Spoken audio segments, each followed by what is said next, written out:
أن الموضوع يتطرق إلى موضوع التلوث, la pollution. Donc, on va essayer de répondre à 3 questions. La pollution, c'est quoi la définition de la pollution? Les causes de la pollution et les solutions les solutions qu'on va découvrir avec Kautar Ottal pour traiter le problème de la pollution. Soyez bienvenus, cherchons la réponse avec les enfants. Peut-être un jour, les enfants seront capables d'avoir la solution à la pollution mieux que les grands. Bonne chance et soyez bienvenus. Allez-y, demande. La pollution, je respire 15 000 litres par jour. C'est un agissant. C'est un exposé qui est animé par Doumana Al-Houda, Kautar Ottal, Besma Hakim et Besma Mazoud, et encadré par professeur Samira Badawi. La pollution. Premièrement, définition. Qu'est-ce que c'est la pollution? La pollution, c'est salir, abîmer, détruire l'environnement et le rendre dangereux pour les hommes, mais aussi pour les plantes et les animaux. La pollution est une modification défavorable du milieu naturel qui apparaît en totalité ou en partie comme le sous-produit de l'action humaine, ou à travers d'effets directs ou indirects. En régime urbain, et principalement au réseau domestique. Il est lié aux grandes concentrations urbaines, au régime industriel, lié au développement de l'industrie, de autres barrières que les activités industrielles elles-mêmes, au régime agricole, dû aux insecticides, pesticides, fongicides, engrais chimiques ou naturels utilisés pour la production agricole. إذا تشجيعات حارة للتلميذة ضمن الهدى نشكرها كثيرا. والآن مع التلميذة بسمة مزوز في محور آخر ألا وهو أنواع التلوث. Les types de pollution. Types de pollution. Il y a types de pollution. Premièrement, il y a plusieurs types de pollution. Premièrement, pollution de l'air. Les voitures et les moyens de transport sont de moins en moins polluants. Le gaz carbonique.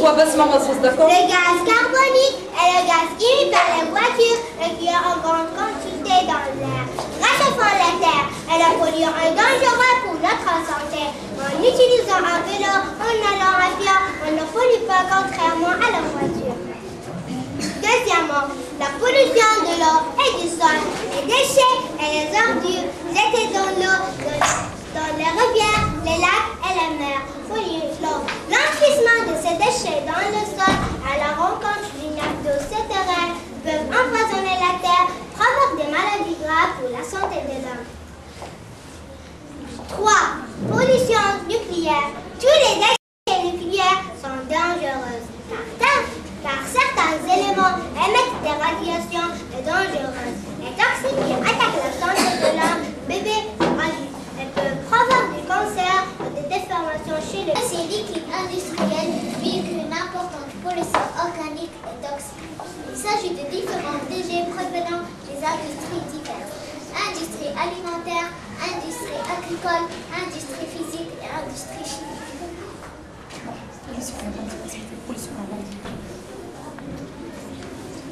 Cinquièmement, pollution urbaine. Principalement au rejet domestique, aux collectifs au lavage, huile de vidange, médicaments périmés, matières fécales. Elle est liée aux grandes concentrations urbaines. Les rues et des habitations ou des commerces entraînent la pollution urbaine de l'eau. Les polluants urbains sont représentés par les déchets domestiques, les eaux de boue et de tous les produits dont se débarrassent. Les habitants d'une agglomération, le flot diversifié est très variable. En conscience de l'importance de l'agglomération et de son activité.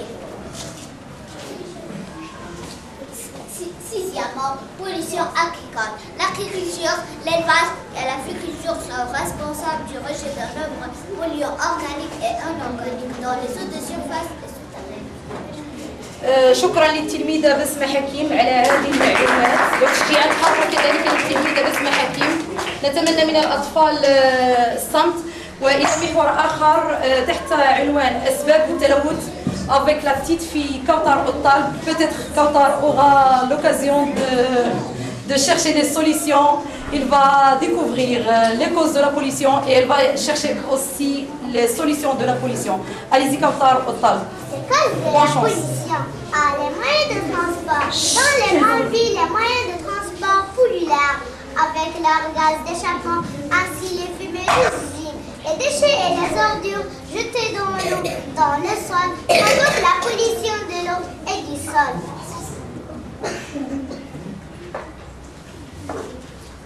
Les malfaiteurs naturels. Les malfaiteurs naturels tels que les bactéries, les virus, les poulins, la moisissure se trouvent quasiment partout. Ils peuvent se déplacer dans l'air et ils ne sont pas visibles à l'œil nu. Ils peuvent également s'attacher à d'autres particules et rentrent dans notre système respiratoire. Ces micro-organismes peuvent provoquer des réactions allergiques telles que les yeux coulants, les caries et tout. Les problèmes respiratoires, surtout c'est la fumée de cigarette. La fumée de cigarette contient plus de 4000 substances chimiques telles que la nicotine, le méthanol. Le méthanol peut provoquer des maux de gorge, des maux de tête, la fatigue, le vertige. Comment protéger l'environnement? Chacun de nous est responsable de l'environnement et doit faire un effort pour protéger l'environnement. D'abord, il faut limiter les déchets inutiles comme les publicités et les emballages. Si chacun fait un petit effort, on va préserver la nature de façon importante. Il faut jeter les sachets et les déchets dans des poubelles. Utilisons un vélo, utilisons les transports communs quand c'est possible. Protégeons les plantes et ne polluons pas les espaces verts. Veillons à la propreté de nos forêts et ne jetons pas les ordures par terre. Conclusion. Soyons vigilants.